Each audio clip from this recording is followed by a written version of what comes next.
Hello everybody, it's Hannah Clement here from Christchurch Hunting and Fishing. I am here today to talk to you about the essentials for backcountry fishing in the summer. Your go-tos, leaders, rods, flies to use, the approach maybe of how to challenging fishing and how you'd approach the fish and ways to catch them or change or adapt your fishing techniques to try and get them. I think first off we'll start with what a shit summer it's been. It's been really wet, and if it hasn't been wet, it's been really windy, so that's been quite difficult getting actually out into the backcountry and trying to chase some of these not necessarily bigger browns, but I guess more technical headwater fisheries.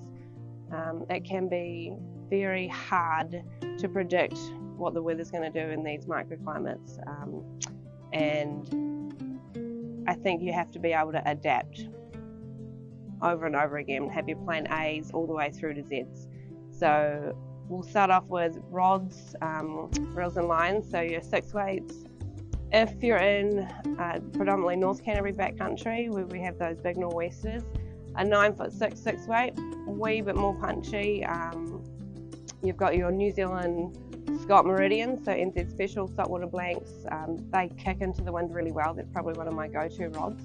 Paired that with a 6-weight line. If you want, you can overload it, so you can put a 7-weight line on it and it will punch through it better. Your presentation might not be as good or as delicate, but you will cut through that wind a lot easier, so that's always an option. I also tend to go with some poly leaders, so airflow poly leader, 8 foot. I typically like using 10 foot, but we don't have any in stock right now. We've ran out for a while, so they're available in 5 different sizes. We have the 5 and 8 foot at the moment, and then I'll put on the end of them a micro tippet ring, so that just stops you cutting back on it, and it pretty much just extends the life of your poly leader. From there you would taper it down. You can probably fish with a lot longer leader if you have one of these. Think of them as an extension for your fly line. It's a clear jelly coated leader, and then you can build your tapered leader on the end of that if you like. So I'd go 8 foot with probably 6 foot at 8 pound, 3 foot at 6 pound, and then taper it off that to my flies. So that will be really good in windy situations. My clients always tell me that it's really easier for them to cast in those big wide valleys with that system. So that's a good go-to. Then we'll go to flies. So this time of year, you'll start to hear these wee guys, wee cicada. I've also got some chinobles and another just a wee different take on a cicada that manic fly do. That's quite a good one as well. I really like chucking chinobles actually. They're a big ugly fly. They make a huge bomb, which cicadas always do when they fall out of trees as well. So that could be something that people don't really take, or you can hear them, but chucking them is a different thing. You don't want to scare the fish, but I'm always like, bigger is better, right? One of these is probably 50 mayflies for them, so they're lazy and they're opportunistic feeders, so that can be really good as well.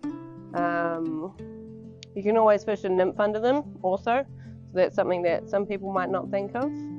And then we've got some little Goddard's caddis. So these are actually really fun. If you're camping on the river, you've got an evening rise that you can target, and these are really fun to skate across the top. So you're almost swinging them. So you cast over and you drift it along the bottom. And that can be quite cool, and see fish come up and chase that. It's quite exciting. But it also is an option, the evening rise, for your guide shoot. So manic fly collection, it's got a wee bit of a pink undertone, so you can see it in those low light evenings, and that can be quite good as well. So typically for my dries, in the summer I'll drop down a size because they are, well, it should be warmer. It's not, but it should be. It'll be coming, hopefully. But the mayflies won't be taking as long to hatch, so they'll be a smaller body size and a small profile overall. So you can get away with having smaller flies, delicate presentations, longer leaders.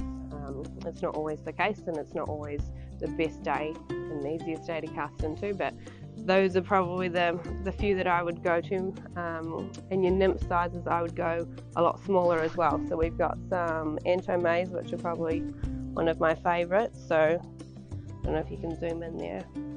That's an olive coloured, so really small, thin profile, bit leggy and a wee bit flashy. They're my go-tos to fish under a dry or a cicada. If they don't want to take it, they'll usually take that as kind of like a safer option.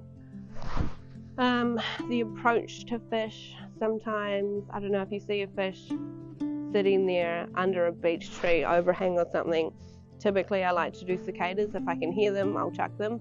And I'll blind fish cicadas a lot as well. Like, it's incredible how often fish will just appear under the trees and you think, yep, I can see in there, there's no fish in there, but they will just come out and smash a cicada. So that can be really exciting as well.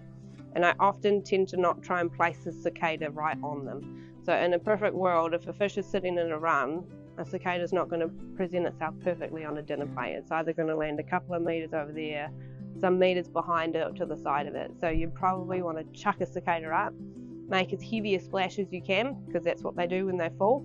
And the fish should feel that on their lateral line, and they'll sense that motion and go to it. And whether they'll eat it or not is a different thing, so that's up to you. Yeah, essentially try and have your plans in place.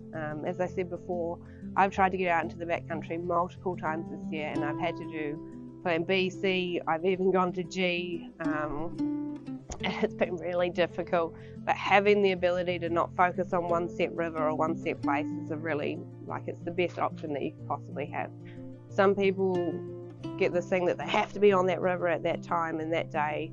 It's the only option they've got, but there's so much water out there that it's just phenomenal. So you can go there if there's someone there, or if you've got a really windy day, or if it's overcast conditions and you weren't prepared for that.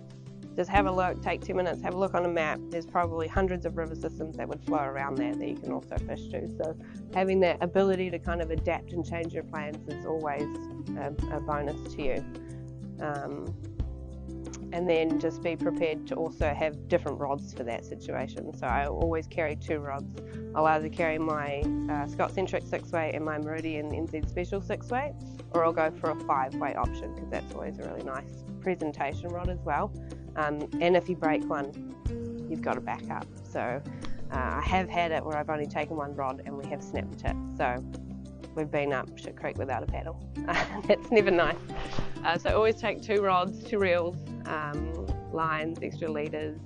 And as I said at the start of the season as well, always double check or let someone know that where you're going for backcountry trips, because everyone's trying to do them this time of year. And there can be things that go wrong. High flow levels and you get stuck or caught out on the side of a river. So yeah, just make sure you check all your PRBs, let someone know where you're going. If there's cell service, get in touch, that kind of stuff. Otherwise, yeah, enjoy your trip, good luck, and happy fishing.